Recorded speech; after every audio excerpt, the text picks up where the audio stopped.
Muito boa tarde. Mais uma vez agradeço estarem presentes. Vamos dar início a mais uma sessão e vamos começar pela Laura Cabezudo.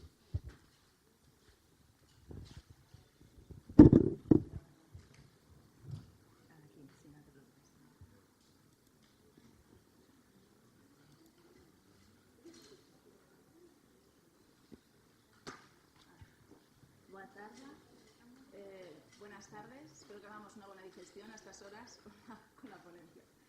Bueno, el reto del anexo 3. ¿Por qué es un reto el anexo 3 para las administraciones públicas?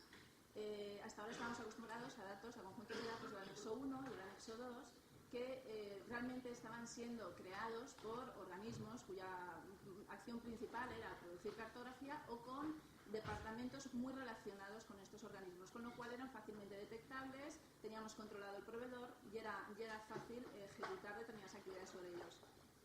¿Qué pasa? Vale. Bueno, empiezo.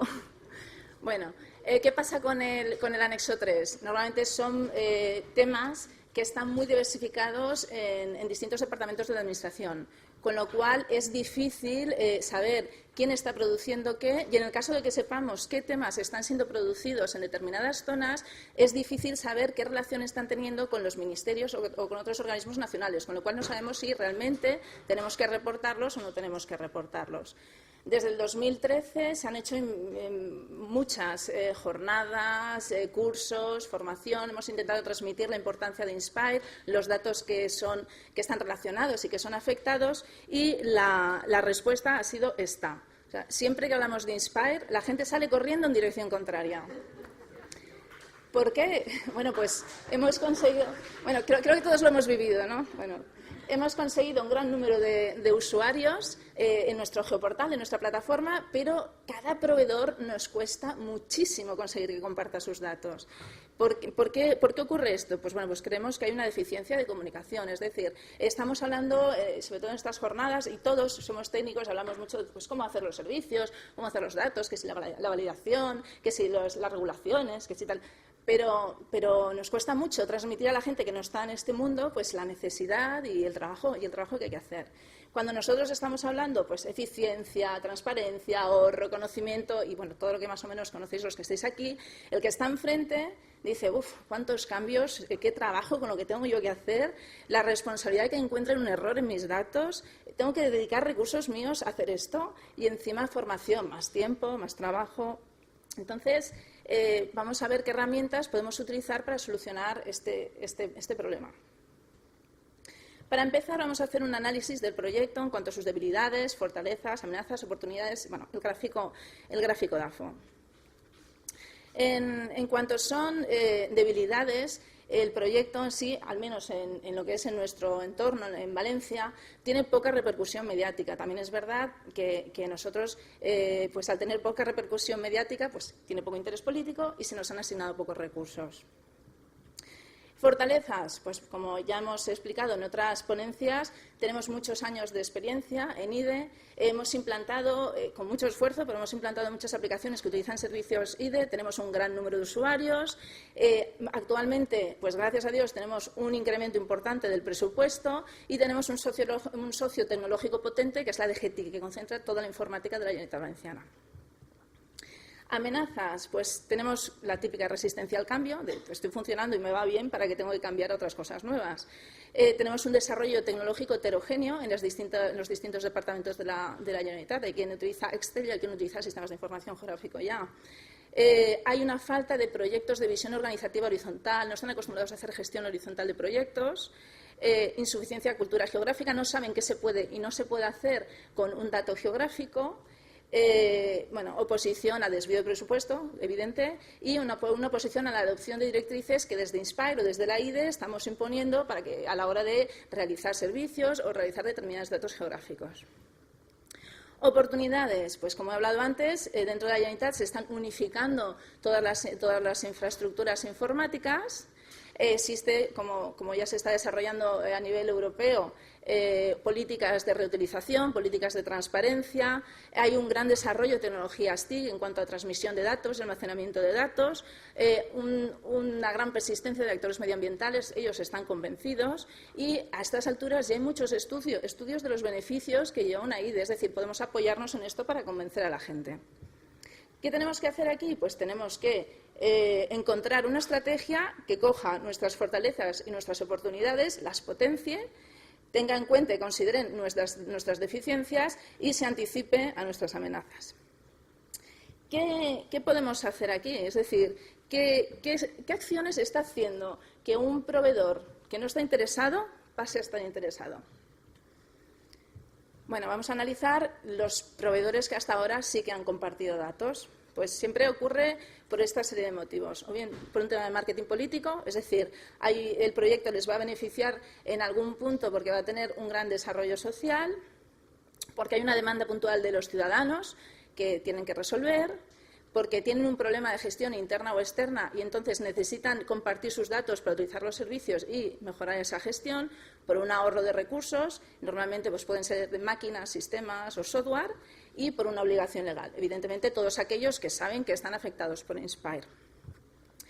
Cuando hemos hecho esto, hemos visto que también hay un feedback. Nos hemos dado cuenta de que no todos tienen el mismo objetivo a la hora de compartir datos. No tienen reticencias en dejar sus bases de datos en un repositorio de publicación, no están dispuestos a asignar recursos. Hasta ahora todo lo que hemos hecho ha sido con recursos propios, y una cosa que es muy importante y es que todos han actuado previa acción del Instituto Cartográfico, es decir, no tenían un conocimiento previo de que se podía resolver su problema con información geográfica. Hemos tenido que actuar nosotros para que se diesen cuenta. ¿Qué podemos hacer para promover estas acciones? Pues bueno, hemos pensado que vamos a apoyarnos en la integración de sistemas y aplicaciones, es decir, vamos a seguir con la política de nuestro socio tecnológico, que es la de GTIC. Vamos a crear una comisión donde estén representados tanto los distintos actores que pueden aparecer en la Generalitat como en las administraciones locales, con lo cual pueden aquí transformar y dar a conocer sus necesidades. Y vamos a crear un registro cartográfico para que, de alguna forma, conozcamos qué se está produciendo a nivel de administración. Y, por último, y lo que creo que es más importante, crear una estrategia de difusión del proyecto dentro de un plan de comunicación. Como lo que es tanto el registro como la comisión se va a resolver legalmente, vamos a hacer una modificación de la ley y se van a introducir estas modificaciones, vamos a hablar un poquito de qué se podría hacer en esta estrategia de comunicación. Para hacer una estrategia de comunicación tenemos que hacer los siguientes pasos. Primero, hacer un análisis del proyecto y de la situación, como por ejemplo hemos hecho en estas diapositivas anteriores, definir unos objetivos, saber a quién se lo tenemos que enviar, definir un mensaje clave de qué es lo que queremos enviar, asignar un presupuesto, unos medios, lo ejecutamos y luego lo evaluamos para ver si hemos conseguido los objetivos y ver si hay que hacer determinadas modificaciones. Bien, podíamos quedarnos con un objetivo legal, que es el que todos conocemos, ¿no? Cumplir la directiva Inspire. Yo informo, usted está afectado por Inspire, que lo sepa, si quiere, me remite sus datos, hay que hacer esto, hay que hacer aquello, y aquí, Santas Pascuas, nos hemos quedado. Pero realmente, si creemos en el proyecto, hay otros objetivos que cumplir. Tenemos un objetivo de proyecto, queremos un proyecto potente, que además sea útil, no solo que cumpla Inspire, sino queremos más. Queremos un objetivo para la Administración, que realmente creemos que es una herramienta que puede hacer que la Administración sea más eficaz y más eficiente. Un objetivo social, creemos que es una herramienta que puede crear desarrollo, ¿vale? Entonces, queremos mucho más, no solo queremos Inspire. Todo esto se resume en un objetivo general. El objetivo general es tener unos niveles de compartir datos que sean máximos, es decir, vamos a liberar el máximo nivel de datos geográficos. Hay un segundo objetivo derivado, que es que se usen esos datos geográficos, ya que no tiene sentido liberarlos si no se van a usar y no se pueden usar si no se van a liberar. Cuando tenemos los objetivos globales, para llevarlo a cabo hay que definir unos objetivos específicos. Es decir, El primer objetivo que hemos hablado de liberar datos, pues ¿cómo podemos llevarlo a cabo? Pues vamos a ver, primero tenemos que informar a los máximos responsables de los beneficios que tiene esta infraestructura. Después vamos a apañárnoslas para que nos digan qué conjuntos de datos espaciales tienen en cada uno de los departamentos. Una vez lo tengamos, hacemos una catalogación de todos esos datos, vamos a ver si cumplen determinados requisitos, vamos a ver si los meten dentro de nuestra base de datos Postgre de la IDE. Posteriormente crearemos los servicios y haremos una formación y un seguimiento de necesidades. Estos serían unos objetivos secundarios. En el segundo objetivo, que sería el de usar los datos, podríamos encontrarnos pues, con unos objetivos secundarios que serían informar sobre el proyecto igualmente, y formar a nivel de usuario y a nivel de servicios. Cuando marquemos los objetivos, es importante que en objetivos específicos pongamos plazos, con plazos máximos de 1 año, para que podamos medirlos fácilmente, y pongamos datos numéricos, es decir, pues aumentar en un porcentaje el número de uso, por ejemplo, de los servicios. Y que sean alcanzables, claro. Bien, a continuación, según lo que hemos visto, vamos a ver qué mensajes clave vamos a transmitir. Bueno, en resumen, tienen que tener estas características, pero los mensajes deben ser fácilmente comprensibles y deben ser, además, muy llamativos para el que recibe el mensaje. Vamos a ver qué mensajes podrían ser. Con la IDE mejoramos la atención al público y a la propia administración. Tenemos estudios que nos dicen que se ahorra un tiempo en búsqueda de información de un 70%, con lo cual se mejoran los procedimientos administrativos. Con la IDE gobernamos mejor, somos más eficaces. Evidentemente, si tienes más información, puedes hacer un análisis de 360 grados y puedes tomar mejores decisiones. Tenemos un mayor control y seguridad de la información. Tenemos un mayor control, conocemos el proveedor, y tenemos una mayor seguridad porque tenemos una descripción de los datos. Están catalogados, conocemos sus descripciones, cómo se han generado, mantenimiento, etc. Impulsamos el desarrollo económico. Bueno, aquí me remonto, me ha venido muy bien que Emilio Romero haya hablado esta mañana del informe ASEDIE. Ahí claramente está hablando de la empresa de Infomediary, que lo que hace es fomenta el desarrollo. Pues hay un sector muy importante de empresa Infomediary que reutiliza estos datos. Por lo tanto, efectivamente, el desarrollo económico y social se potencia. Se promueve la innovación, las empresas tienen que adoptar nuevas tecnologías y tienen que capacitar a sus técnicos.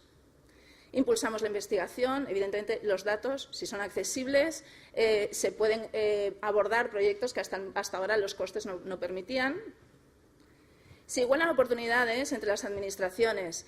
Se pueden abordar proyectos porque estos servicios son accesibles a todos, tanto para pequeña administración como gran administración, y se van a hacer proyectos que hasta ahora eran impensables. Aumentamos la transparencia. Bueno, hay que decir que evidentemente está alineada con Open Data, con lo cual no hay mucho que decir aquí. Controlamos el gasto público. Bueno, me puedo remitir, por ejemplo, al informe que hizo IDEC en 2008, diciendo que en 6 meses se recuperó la inversión que en 4 años se hizo del proyecto, y solo teniendo en cuenta los beneficios internos de la administración local. Pero ¿a quién debe ser dirigido este mensaje? Evidentemente, todos los mensajes no se deben lanzar arbitrariamente, es decir, a cada uno le interesa una cosa. A nivel de proveedor tenemos 3 perfiles: el político, el gestor y el técnico. Al político, ¿qué le interesa? Pues todo aquello que tenga una repercusión mediática y, en cierta manera, aquello que mejore su gestión. Al gestor, aquello que tenga una mejora en cuanto a gestión interna y externa y la repartición de responsabilidades. Y al técnico le interesan la repartición de responsabilidades y todos los datos técnicos. Pero bueno, todos los manuales del buen vendedor nos dicen que si tu proyecto tiene una repercusión de cara al ciudadano, ¿a quién hay que ir? Al político. Bien, pues, ¿qué tenemos que hacer? Pues hacer distintos objetivos por la audiencia. Al político hay que convencerle, hay que hacerle ver que es viable, que potencie este proyecto. Al gestor, definir qué datos van a integrarse y, además, a qué nivel. Al técnico, pues que le vamos a tener que dar formación, porque es el que va a mantener, va a crear y va a almacenar la información. Esto sería en el segundo objetivo derivado, que es en el tema de usuarios. Pues ahí voy a darlo por encima: empresa, universidad, administración, y no nos olvidemos del público en general. ¿Qué estrategia y canales de difusión podríamos utilizar? Bueno, pues tendríamos, digamos, 3 focos. Una comunicación externa a nivel general de sociedad, una comunicación externa para los principales beneficiarios y una comunicación interna para aquellos proveedores de datos de la Generalitat Valenciana. ¿Vale? En cuanto al tipo de canal, pues tendríamos del más impersonal cuando es una relación masiva, es decir, de uno a muchos, y personal cuando sabemos a quién va dirigido. Los medios audiovisuales, escritos, relaciones públicas. ¿Qué podemos hacer? Pues con cada uno de los subobjetivos, es decir, los objetivos secundarios, ver en sí qué vamos a hacer. Vamos a informar beneficios. ¿Cómo vamos a hacerlo? Pues tenemos que presentar el proyecto a los altos cargos. A continuación, vamos a hacer un vídeo promocional para que nos conozcan todos. A continuación, vamos a informar de los objetivos del proyecto al gestor. Y vamos a empezar a soltar información técnica al perfil técnico. ¿Cómo? Los canales. Pues vamos a hacer un evento para que conozcan altos cargos esta información. Por correo electrónico vamos a mandar esta información de vídeo a nivel de mailing, el vídeo promocional. En la web tenemos que meter los contenidos técnicos. Es decir, podemos utilizar, tenemos unos objetivos principales, objetivos secundarios. A partir de objetivos secundarios tenemos unas acciones que realizar y a cada una de las acciones tenemos que asignarle unos canales para que esas acciones sean viables. Bueno, el resumen, esto sería para la segunda parte, que lo voy a pasar un poco por encima porque me van a tirar de las orejas. Y no, voy a poner esto. Aquí simplemente es para deciros que a raíz de las acciones tenemos que ver los trabajos que hay que hacer. Pues mira, hay que contratar el vídeo, hay que preparar la documentación de presentación del proyecto, tenemos que hacer un informe de resultados, tenemos que hacer una encuesta para que nos digan los gestores las características de los datos, un software para recoger los metadatos de forma muy sencilla, etcétera. Entonces hacemos un calendario con el mismo. Le asignaremos un presupuesto y le asignaremos unos medios. Ya, conclusiones. Bueno, simplemente deciros que hasta ahora nos hemos centrado en temas muy técnicos y muy poco en la comunicación del proyecto. Sí hay comunicación, pero normalmente es a nivel técnico. Es muy difícil llegar a gente que está totalmente desvinculada con la IDE. Entonces, en el anexo 3 nos estamos enfrentando a este problema. O sea, el problema real no es, bueno, lo es también, pues cómo definir determinados o cómo transformar determinados modelos, etcétera, o crear determinados servicios, o validar, etcétera. Sí es ese problema, pero eso es nuestro problema. Realmente lo que hay que hacer es comunicar y una comunicación efectiva pasa por saber qué, quién y cuándo va a recibir la información y medir los objetivos. Es decir, hay que planificar todo esto. Y bueno, pues muchas gracias y obrigada.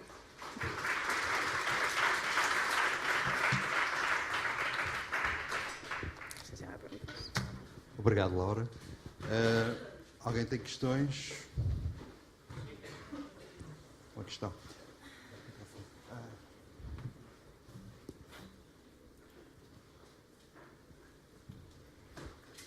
Enhorabuena, Laura, porque me ha parecido realmente, estoy aquí, novedoso el enfoque. Y además creo que uno de los graves déficits de los países latinos es que el marketing público lo tenemos muy abandonado y el tema de comunicación me parece un enfoque realmente muy interesante. Has tocado un punto muy crítico y has pasado volando. Has dicho que habéis asegurado el retorno de la inversión en 6 meses.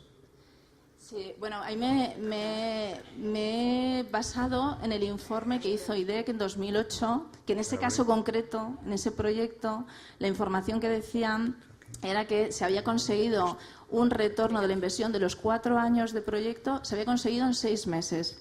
En 6 meses solo teniendo en cuenta además los beneficios internos de administración local. ¿Y es un retorno en términos económicos o es un retorno en términos de servicios públicos? Yo entendí en términos económicos. Ahí en esa parte estaba hablando de términos económicos. ¿Y ese informe es público? ¿Se puede conocer? Sí, está publicado. Yo lo he cogido de Internet. Perfecto, gracias. Ainda temos tempo. Mais alguma questão? Não? Obrigado, Laura. Gostaria de relembrar agora que há uma votação que vai decorrer durante os 2 dias da conferência para a eleição da melhor apresentação e que terá um prémio que é entregue na sessão de encerramento.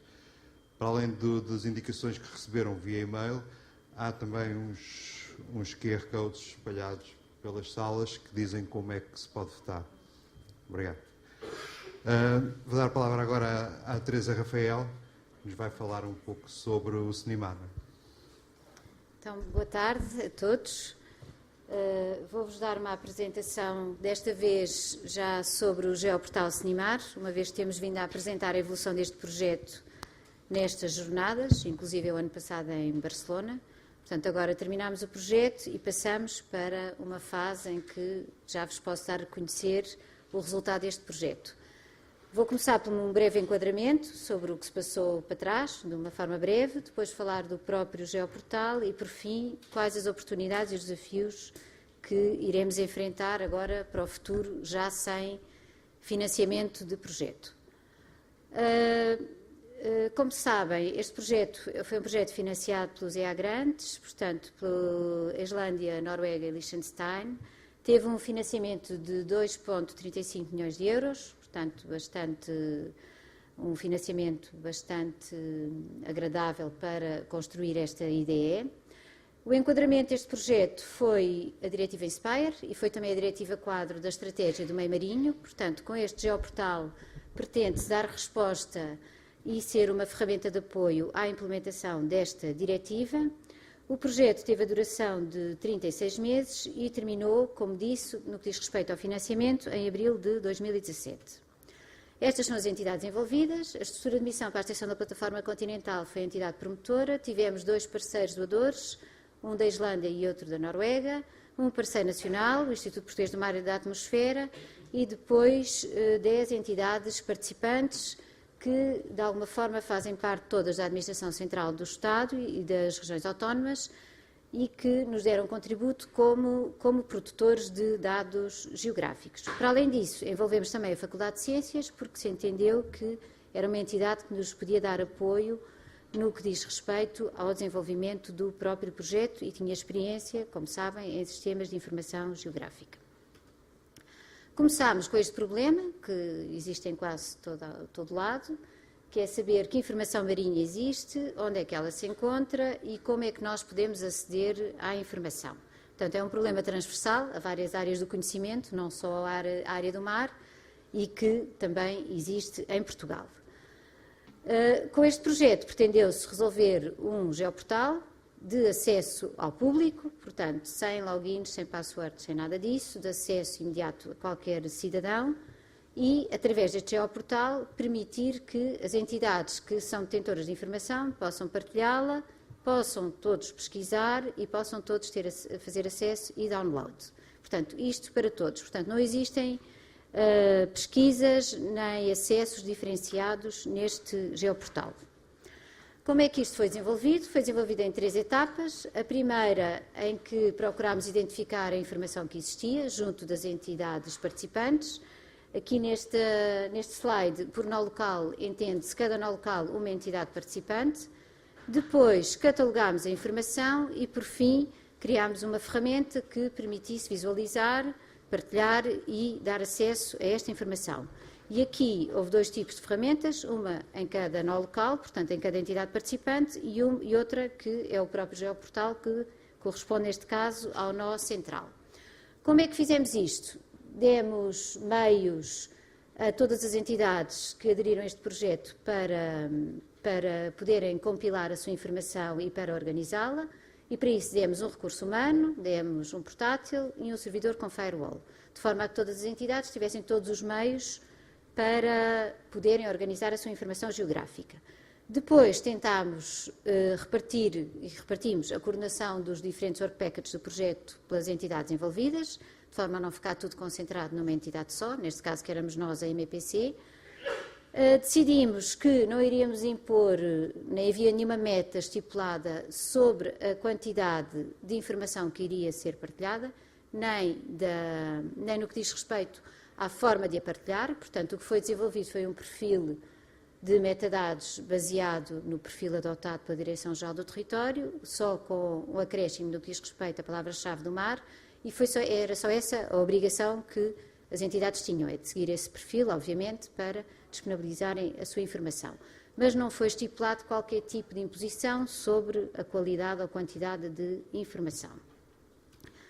Este é o resultado. O que é que nós temos aqui? Temos aqui representado do lado esquerdo os nós locais, portanto, um em cada uma das entidades participantes, um nó central, que é o próprio do Geoportal, e que está localizado no Instituto Português do Mar e da Atmosfera. É importante realçar que, embora a estrutura de missão tenha sido a promotora do projeto, o projeto vai ficar e já está alojado no Instituto Português do Mar e da Atmosfera, dado que é uma estrutura permanente, que não é o caso da estrutura de missão, e são eles que irão suportar e manter este geoportal em funcionamento para o futuro.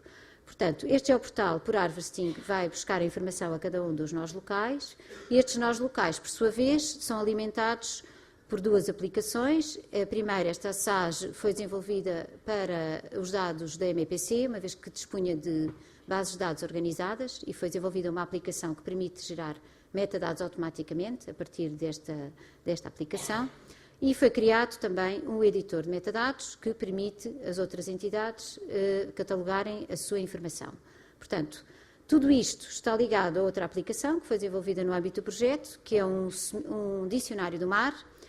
E qual foi o objetivo desta aplicação? O objetivo desta aplicação foi de criar um dicionário do mar de forma a que todas as entidades pudessem utilizar para palavras-chave caracterizadoras da informação marinha e que permitissem um entendimento comum sobre estas palavras. O que é que isto permite? Isto permite melhorar a pesquisa, quando a pesquisa é feita, quer ao nível do catálogo local, quer ao nível do geoportal central. Portanto, esta aplicação está ligada ao próprio editor e ao SAGE, está ligada ao catálogo local e também está ligada ao geoportal. Portanto, aqui tem a diferença, tudo isto é de acesso público, o catálogo local afeta cada uma das entidades, e toda a informação que as entidades entendam que querem ver publicada para o público, publicam-na a nível do catálogo local e, por harvesting, ela aparece automaticamente no geoportal central. O que é que foi desenvolvido? Tal como eu já disse, foi desenvolvido um perfil comum, portanto, um perfil de metadados com uma especificidade para o mar, e foram desenvolvidas algumas boas práticas de partilha de informação entre as entidades, as quais assinaram um documento, dois, um no início e outro no fim, em que se comprometem a manter, neste caso agora neste final, a manter o geoportal com informação atualizada, pelo menos durante 5 anos, que é o período que nós temos de obrigações em relação aos nossos parceiros doadores. Aqui temos alguns resultados, portanto, 8 entidades receberam na prática aquele kit que falei ainda há pouco. Temos um geoportal de acesso ao público, temos 9 catálogos online, porque existe um catálogo online que não teve necessidade de ter esta infraestrutura para disponibilizar a sua informação. Temos 1.861 palavras-chave introduzidas na aplicação Collaborative Keywords, que foi feito com a colaboração de todas as entidades participantes. Temos 2.113 metadados, 283 serviços e uma particularidade que se diz respeito aos dados históricos, que era uma obrigação de projeto, termos pelo menos 5.000 registros de informação histórica associada ao projeto. Neste momento são cerca de 6.000 e pouco que existem no geoportal. Aqui tem o homepage do geoportal, temos um site do projeto ainda, podem entrar diretamente pelo site ou diretamente no geoportal.snimar.pt. Este homepage dá-vos logo uma ideia do tipo de geoportal, ou seja, do lado esquerdo temos uma organização da informação, que está organizado aqui, agora não se vê, mas pelos mais recentes, os mais populares, por disciplinas, que são temas, e por instituições, portanto, dá visibilidade a cada uma das instituições, permite ver logo que instituições é que contribuem para a informação e que quantidade de informação é que tem os contadores, portanto, permite ver qual é a quantidade de conjuntos de dados geográficos que cada entidade está a contribuir para o geoportal. Depois, o que é que temos de particularidade deste geoportal? Permite, deste lado, fazer a pesquisa e, imediatamente, também um visualizador ao lado. Portanto, na mesma interface, é possível fazer a pesquisa e visualizar a informação. Tem 2 tipos de pesquisa. Uma pesquisa livre, em que tem um sistema de autocomplete, caso sejam palavras que existam já associadas aos metadados existentes, e também uma pesquisa avançada, que permite uma interação de palavras-chave associadas a várias divisões que nós escolhemos, que nos pareceram interessantes para a pesquisa. As disciplinas, que são entendidas como temas, parâmetros associados a disciplinas, instituições, projetos, instrumentos, taxonomia, uma vez que estamos a falar de um geoportal marinho, e há muita informação de biodiversidade, toponímia, temas Inspire e também uma pesquisa por área geográfica. Também é possível chegar aqui, desenhar uma área e fazer uma pesquisa. Os resultados da pesquisa são devolvidos numa listagem e que depois permite ou não adicionar ao visualizador, caso esse conjunto de dados tenha ou não essa possibilidade. Alguns exemplos, o que é que nós temos? Temos, neste caso, muitos, infelizmente, não temos tantos serviços, como viram pelos números, temos 280 serviços, não é tanto como nós gostaríamos de já ter, mas já é alguma coisa. Portanto, grande parte, temos apenas listagens de conjuntos de dados geográficas descritivas, com metadado, e não ainda propriamente serviços, quer visualização, quer outro tipo de serviços. Depois temos aqui um exemplo de um WMS do IPMA, portanto, aqui temos um serviço em que há uma previsão da temperatura para os 2 dias seguintes, portanto é atualizado diariamente este serviço. Outro exemplo, os tsunamis em Portugal, também é um serviço, um WMS. Um WMS sobre as águas balneares em Portugal. Os dados batimétricos, neste caso da estrutura de emissão, portanto também estão disponíveis, um WMS. Os limites de sítios de importância comunitária, portanto, associado à conservação da natureza, este já é um WMS do Instituto da Conservação da Natureza e das Florestas. Outro, associado a atividades desportivas, isto só para vos dar uma ideia da diversidade de informação que pode existir no Geoportal. Uma área de distribuição e, neste caso, um exemplo de um serviço WFS em que temos uma série de informação associada, portanto, o próprio link para o WFS, para o WMS, um link para adicionar ao Google Maps e um zip que nos permite fazer download de todas as shapefiles associadas a este conjunto de dados. Para além disso, e neste caso em particular, e em vários exemplos, também temos uma informação complementar, que neste caso remete para o site do ICNF, onde é possível fazer download de uma série de documentação, tabelas Excel, fecheiros PDF, que dizem respeito a este conjunto de dados. O meu último ponto diz respeito às oportunidades e aos desafios, portanto, foi construída a ferramenta de base está construída, é preciso ser melhorada, porque está sempre, não é? Nós terminámos o projeto e todos os dias, quase, quando vou ao Geoportal, descubro mais uma coisa, isto não está a funcionar bem, portanto, isto parece que há sempre coisas que não estão bem. Portanto, agora temos este desafio, que é a manutenção do projeto, como é que vai ser mantido e todas as aplicações associadas. Portanto, não basta criar a ferramenta, agora vem a parte mais interessante, não é? Que é a parte de melhorar e manter. De qualquer forma, o que já foi feito, penso que já permitiu alguma visibilidade e, nomeadamente, no que diz respeito à ligação que este geoportal temático tem ao SNIG.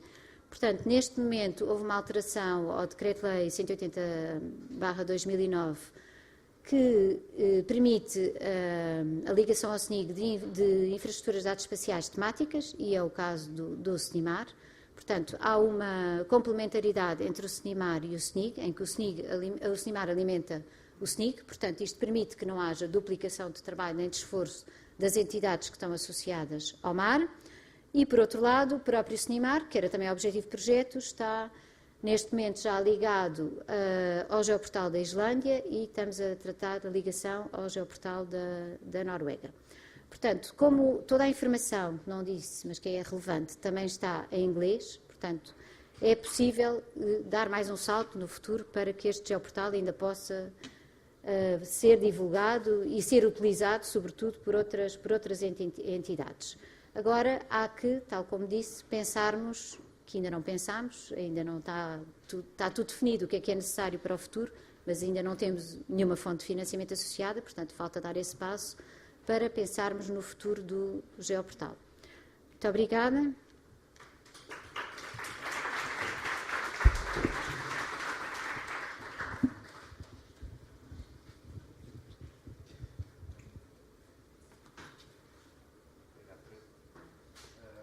Temos tempo, não sei se alguém tem alguma questão para colocar. Ninguém? Então coloco eu. Teresa, embora eu tenha acompanhado mais ou menos o projeto, sou de uma das entidades parceiras, A questão que gostaria de colocar é a seguinte. Foi um projeto importante, interessante, mas quais foram as principais dificuldades que encontraram na implementação do projeto? As principais. A principal é sempre a mesma, não é? É a partilha. Primeiro que tudo, convencer as pessoas de que a informação nunca passa... Nós não pedimos informação a ninguém, portanto, todo o que estão a partilhar é metadados e dados, se assim o entenderem, mas toda a informação é publicada ao nível de catálogo local, portanto, em cada entidade, e cada entidade decide exatamente o que é que deseja ou não deseja mostrar ao mundo, por assim dizer. Portanto, essa fase é sempre difícil, de convencer as entidades de que não estão a perder nada, antes pelo contrário, estão a ganhar, e que as vantagens da partilha. Essa foi uma fase difícil. E depois, a mais difícil de todas, é conseguir desbloquear toda a burocracia associada aos procedimentos do equipamento que foi necessário comprar. Porque é muito, muito complicado neste momento, mesmo com dinheiro financiado, mesmo se não sendo dinheiro português, é muito complicado nós termos desbloqueado isto tudo para fazer estas aquisições. Foram comprados servidores, portáteis, desktops. Portanto, tudo isso é uma burocracia muito, muito complicada de desbloquear isso. Obrigado. Mais alguma questão? Não. Ok. Muito obrigado, Teresa. Vamos avançar. Temos agora uma apresentação da Úrsula Balas, que é sobre cadastro.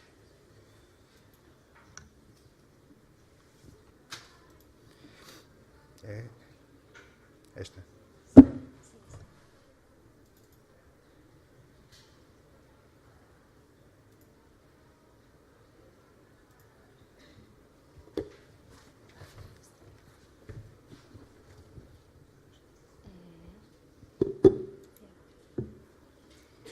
Muchas gracias, Luis. Buenas tardes a todos.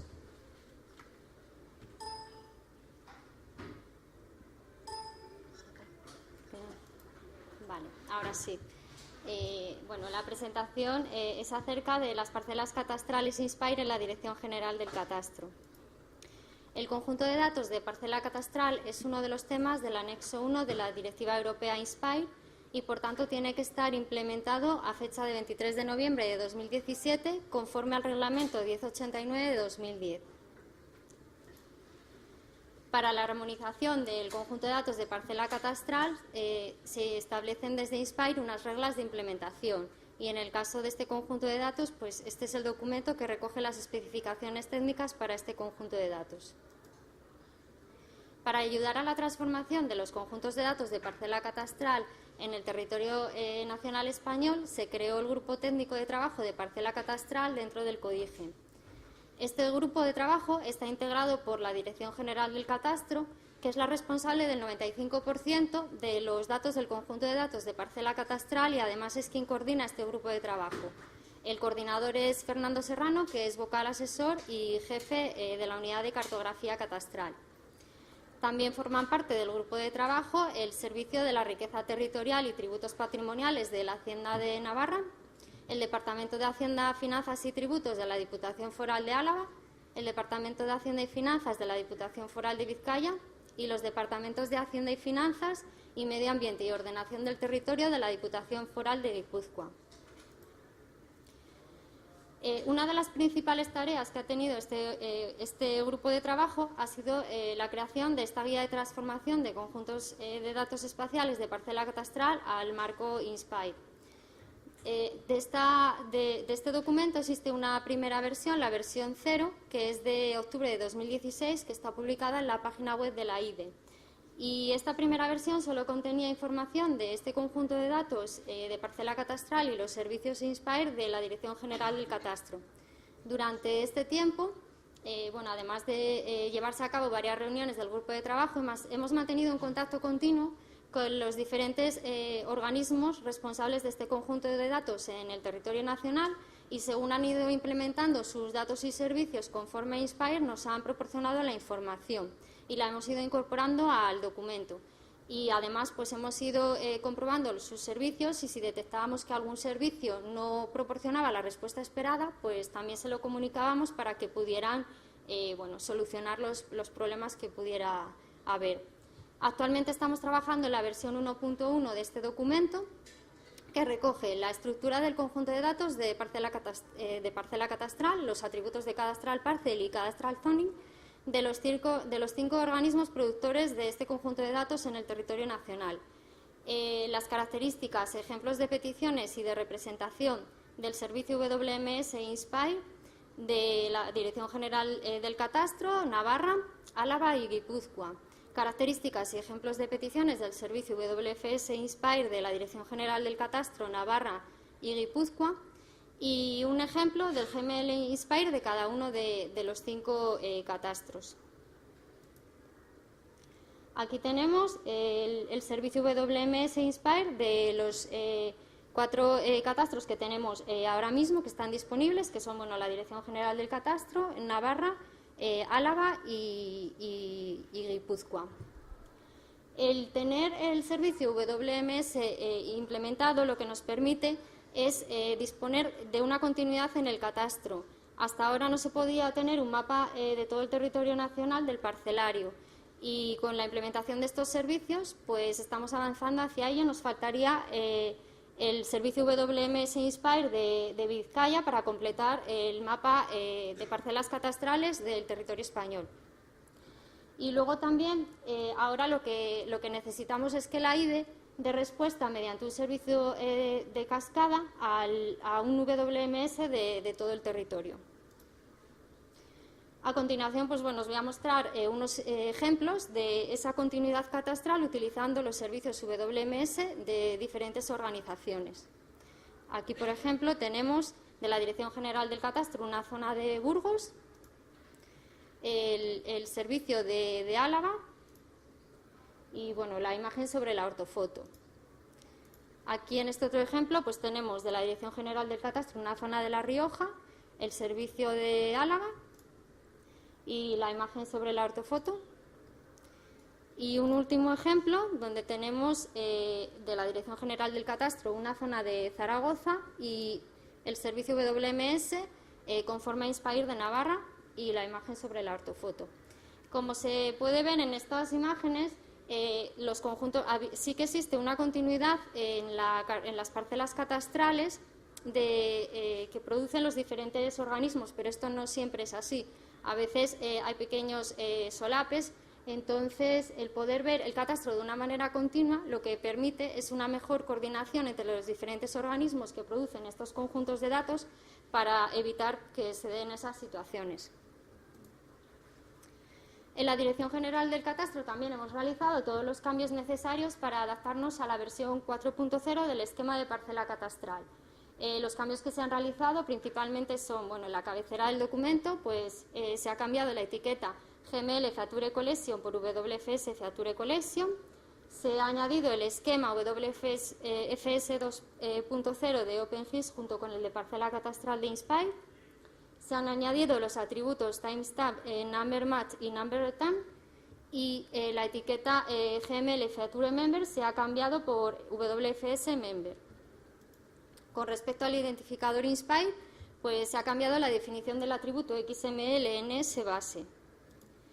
Y luego todos los atributos con valores de listas controladas ahora se definen por una URL, y los sistemas de referencia pues también se definen por la URL de OpenGIS con la codificación EPSG.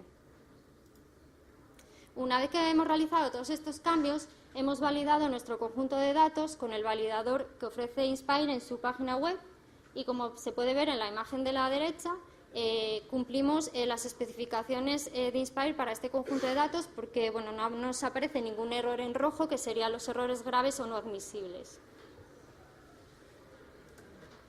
Los servicios Inspire de la Dirección General del Catastro están disponibles en ese enlace, y también toda la información está disponible también en una versión en inglés. Cuando accedemos al enlace, lo primero que nos encontramos es una introducción de la directiva Inspire y de los conjuntos de datos y servicios que ofrece la Dirección General del Catastro. También está disponible un documento con la licencia de acceso y uso de estos datos y servicios, y a continuación ya tenemos los conjuntos de datos que produce la Dirección General del Catastro, que son parcela catastral, direcciones y edificios. Y bueno, para cada conjunto de datos hay un documento que recoge las especificaciones técnicas de cada uno de ellos. La Dirección General del Catastro ofrece un servicio de visualización WMS. Las características de este servicio están disponibles en un documento que está en la página web. Y bueno, aquí vemos en la imagen inferior izquierda un ejemplo de la respuesta de una petición web feature info. Y en la imagen derecha pues tenemos un ejemplo de representación del conjunto de datos de parcela catastral de la Dirección General del Catastro. Los estilos en los que se pueden visualizar estos conjuntos de datos bueno, pues son los que se muestran en pantalla, tanto para parcela catastral como para zona catastral, pero bueno, también se explica mejor en el documento con la información del servicio. También está disponible un servicio WFS de descarga de datos con la información. Hay un documento que recoge pues, todas las características de este servicio, ejemplos de peticiones y respuestas. El servicio WFS de Catastro admite store queries y bueno, estas son las peticiones que se pueden hacer y los parámetros que hay que introducir como dato de entrada y la respuesta del servicio. Y bueno, ahí se muestra un ejemplo de una respuesta de una petición de parcela catastral y la estructura del fichero XML de la parcela.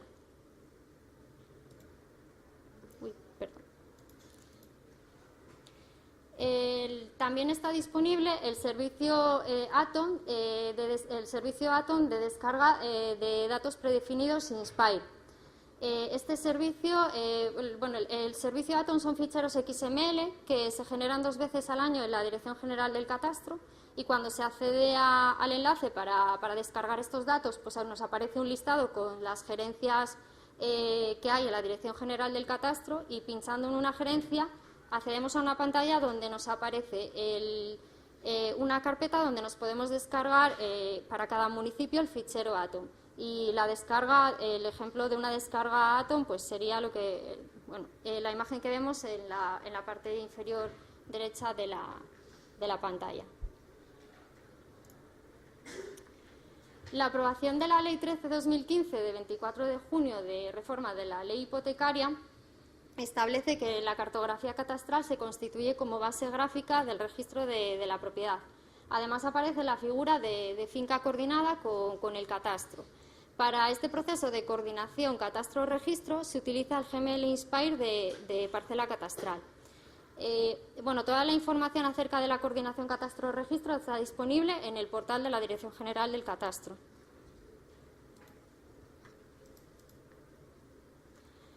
La certificación descriptiva y gráfica de las parcelas catastrales lleva embebido el GML Inspire de parcela catastral, que se utiliza para poder efectuar la coordinación de la parcela con el registro de la propiedad.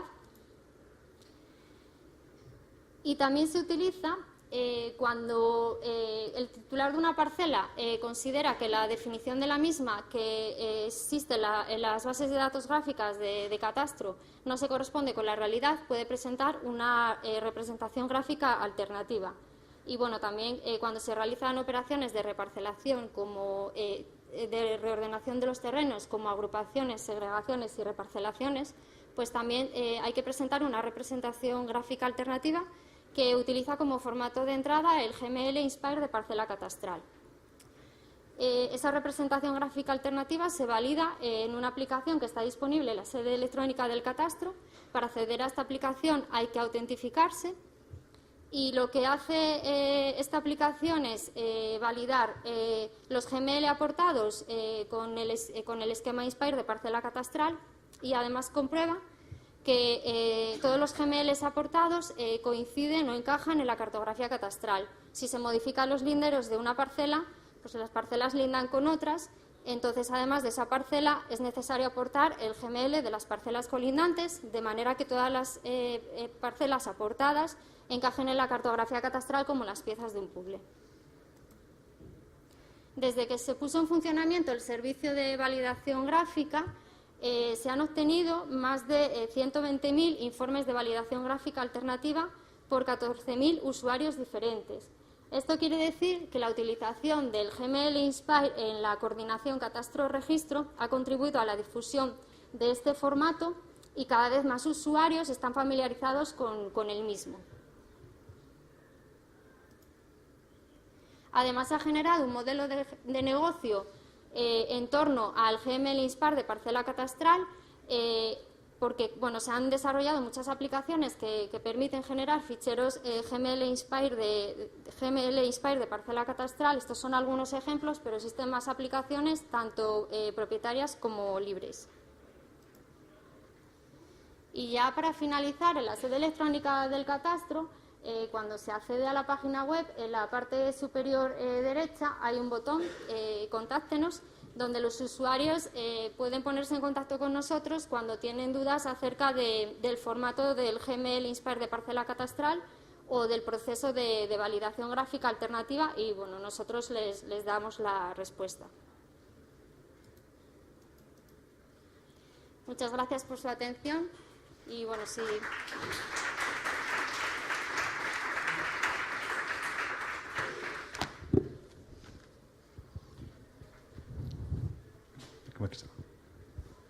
Una pregunta más curiosidad que una cuestión de orden técnico. Al principio has dicho que empezaba la fecha del 23 de noviembre o el 30 de noviembre para 23 de noviembre para la conformidad de los datos, y has explicado que entiendo que todos están conformes, pero me parece que Vizcaya no los tiene aún. Todavía no los conformes. tiene, está trabajando en ello. El conjunto de datos ya lo tiene. Lo que le falta es implementar los servicios. En todo caso, te ha dado por preguntarte qué dirá la comisión si falta un trocito de territorio tan pequeño como Vizcaya. Espero que sean generosos, ¿no? Podemos decir que el 98% de los datos del conjunto de parcela catastral o el 99% están completos. Entonces, en principio, esperemos que no digan nada. Mais alguma questão? Não, parece que não. Resta-me agradecer a vossa presença e resta-me agradecer especialmente as apresentações da Laura, da Teresa e da Úrsula por terem cumprido os tempos e por terem sido excelentes apresentações. Muito obrigado. Vamos fazer um intervalo agora de 30 minutos, depois continuaremos o trabalho.